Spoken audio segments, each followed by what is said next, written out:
रावण के मरने के बाद मंदोदरी ने क्या किया? ऐसी कौन सी मजबूरी बन गई मंदोदरी की जो ऐसा कार्य करना पड़ा? दोस्तों, आज हम ऐसी आप लोगों के सामने एक अलौकिक कहानी पेश करने के लिए जा रहे हैं। एक ऐसा ही अनोखा प्रसंग पेश करने के लिए जा रहे हैं। शायद हो सकता है आप लोगों ने नहीं सुना हो कि जब रावण की मृत्यु हो जाती है, भगवान श्री राम रावण को अपने हाथों से मार देते हैं, वध कर देते हैं। उसके बाद मंदोदरी का क्या हुआ? क्या किया मंदोदरी ने? कौन सा कर्म किया? और ऐसी कौन सी मजबूरी बन गई जो उनको ये कर्म करना पड़ा? तो नमस्कार दोस्तों, स्वागत है आप लोगों का हमारे गजब ज्ञान यूट्यूब चैनल में। दोस्तों, अगर आप हमारे गजब ज्ञान यूट्यूब चैनल पर नए दर्शक मेहमान बंधु बन करके आए हैं तो प्लीज़ हमारे चैनल को सब्सक्राइब करें और हो सके तो अपने परिवार और दोस्तों के साथ शेयर ज़रूर करें। और हाँ, आप लोगों ने वीडियो को खोल लिया है तो प्लीज़ पूरा ज़रूर देखें, क्योंकि आधा अधूरा ज्ञान हमेशा खतरनाक साबित होता है और आप लोगों ने थोड़ी सुनी तो कोई बात समझ में नहीं आएगी। बहुत अच्छा प्रसंग है, बहुत कुछ आप लोगों को सीखने के लिए मिलेगा। इससे ज़्यादा से ज़्यादा शेयर कीजिएगा। तो आ जाओ, आप लोगों का कीमती समय बर्बाद ना करते हुए गौर करते हैं इस ज्ञानवर्धक प्रसंग की तरफ। कि दोस्तों, आप लोगों को भी मालूम है कि भगवान श्री राम अपने माँ बाप की आज्ञा पाकर के 14 साल के लिए वनवास में गए थे, वनवास व्यतीत करने के लिए। लेकिन उस अहंकारी रावण ने माँ जानकी का हरण कर लिया, उन्हें ले जा करके अपनी अशोक वाटिका में रखा और उन्हें सताने लगा। लेकिन माँ सीता ने उनकी तरफ एक भी बार दृष्टि भर करके नहीं देखा, क्योंकि माँ सीता कोई साधारण स्त्री नहीं थी, भवानी की अवतार थी, साक्षात लक्ष्मी की अवतार थी। तो रावण की औकात क्या थी जो रावण की तरफ माँ सीता देख भी सकें? दोस्तों, जब भगवान श्री राम माँ सीता को खोज रहे थे तो जंगल में हनुमान जी से भेंट हुई। उन्होंने सुग्रीव से मित्रता कराई। उसके बाद में सुग्रीव से मित्रता होने के बाद बाली का वध किया भगवान श्री राम ने। और बाली का वध करने के बाद सुग्रीव ने उनकी सहायता की है। सुग्रीव ने कैसी सहायता की? उनके पास में जितनी सेना थी उस सब सेना को साथ में लेकर, भालू बंदर रीछ इन सबको साथ में लेकर के राम सेतु का निर्माण कराया गया, समुद्र के ऊपर पुल बनाया गया। उसके बाद में लंका पर जाकर के चढ़ाई की है। तो कई दिन तक युद्ध चलता रहा। रावण का बहुत बड़ा परिवार था, बहुत बड़ा बलवान था रावण। लेकिन कहते हैं ना कि इंसान चाहे कितना भी बड़ा विद्वान हो, चाहे कितना भी बड़ा बलवान हो, चाहे कितना भी बड़ा धनवान हो, अगर गलत रास्ते पर कदम चला जाता है तो बल बुद्धि सब कुछ नष्ट हो जाती है। गोस्वामी तुलसीदास ने रामचरितमानस में लिखा है, रावण बहुत बड़ा विद्वान था, लेकिन उस विद्वान रावण के लिए तुलसीदास ने कुत्ते की उपाधि दी है कि 110 शीस स्वान की नाई, इत उत चलो चितय भेड़ियाई। स्वान कहते हैं कुत्ता से। तो रावण को तुलसीदास ने कुत्ता की उपाधि दी है। तो इंसान कितना भी बड़ा विद्वान हो, चाहे बलवान, चाहे धनवान, चाहे सुंदर, कोई भी हो, कैसा भी हो, लेकिन जब गलत रास्ते पर कदम चला जाता है, वो गलत रास्ते की तरफ निकल करके चल देता है तो उसकी बल बुद्धि सब कुछ नष्ट हो जाती है। ठीक वही हुआ रावण के साथ। रावण ने माँ सीता का हरण किया। उसके बाद में भगवान श्री राम ने लंका पर चढ़ाई की। बहुत बड़ा परिवार था रावण का। रावण का भाई इतना बड़ा बलवान था जिसका नाम था कुंभकर्ण। इतना बड़ा बलवान था, बहुत बड़ा बलवान, लेकिन वो भी मारा गया। क्यों मारा गया? क्योंकि वो मारा गया, भगवान श्री राम ने उसे मारा तो केवल सिर्फ और सिर्फ रावण के अहंकार की वजह से। एक बेटा था, एक बेटा तो हनुमान जी ने बगिया में ही मार दिया था जब सीता की खोज के लिए गए थे। लेकिन दूसरा बेटा था जिसे कहते हैं मेघनाथ, इंद्रजीत, जिस बेटा ने इंद्र को भी जीत लिया हो। इतना बलवान बेटा होते हुए फिर भी रावण की हार हुई। क्यों हुई? क्या कारण था? इसके पीछे एक बहुत बड़ा कारण है। रावण का अहंकार, रावण का अभिमान, रावण का पराई स्त्री से प्रेम, ये सब मेन कारण थे रावण के विनाश का। कहते हैं ना, जिस रावण के घर में इतना बड़ा कुंडवा हो और उसके घर में दिया जलाने वाला कोई नहीं बचा। तो जब युद्ध चल रहा था, धीरे धीरे सब लोगों का वध करते गए भगवान।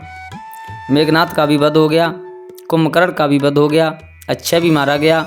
जितने भी रावण के मेन वीर थे, बहादुर थे, वो सब मारे गए।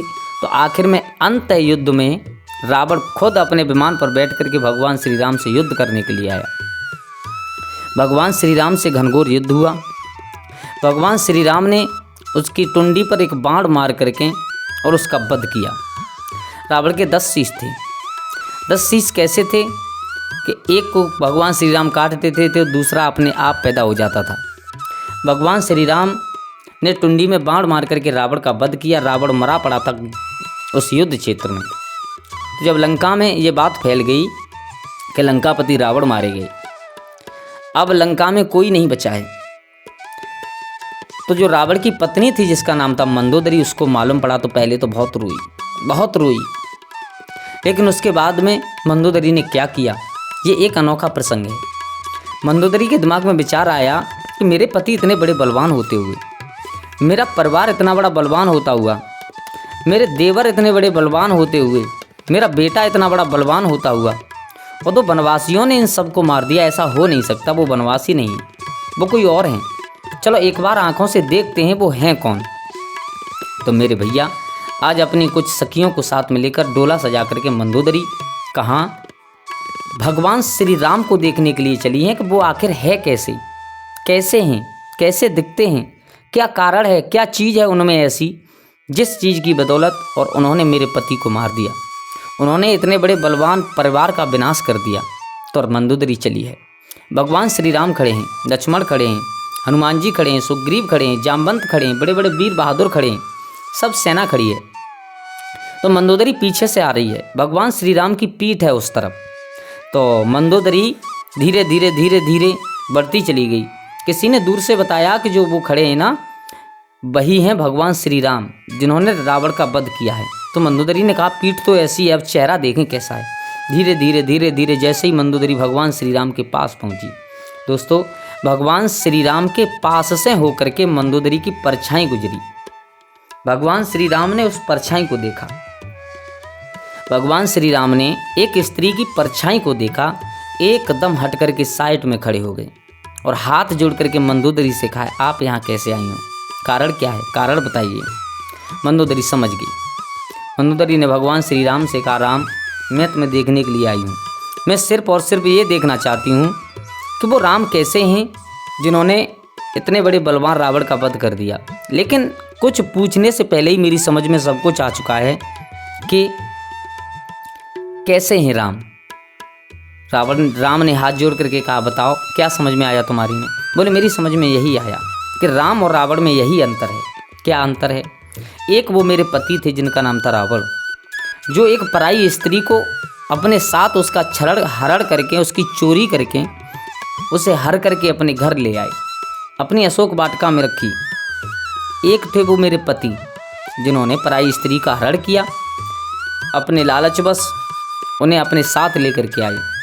और एक हैं भगवान श्री राम जिन्होंने पराई स्त्री की परछाई को देख करके ही दूर हट करके हाथ जोड़ करके खड़े हो गए। मेरे पति थे जो पराई स्त्री को अपने साथ में लेकर के आए, और आप हो भगवान श्री राम जो पराई स्त्री की परछाई देख करके भी और आप साइड में हट करके खड़े हो गए हो। अंतर है तो सिर्फ और सिर्फ यही अंतर है राम और रावण में, कि रावण पराई स्त्री से इतना प्यार करता था और राम मर्यादा पुरुषोत्तम है, पत्नी व्रत धर्म का पालन करते हैं। केवल इसी कारण बस अब मुझे कुछ बताने की ज़रूरत नहीं है, मेरी समझ में सब कुछ आ चुका है कि राम और रावण में अंतर क्या था, रावण क्यों मारे गए और राम विजयी घोषित क्यों हुए।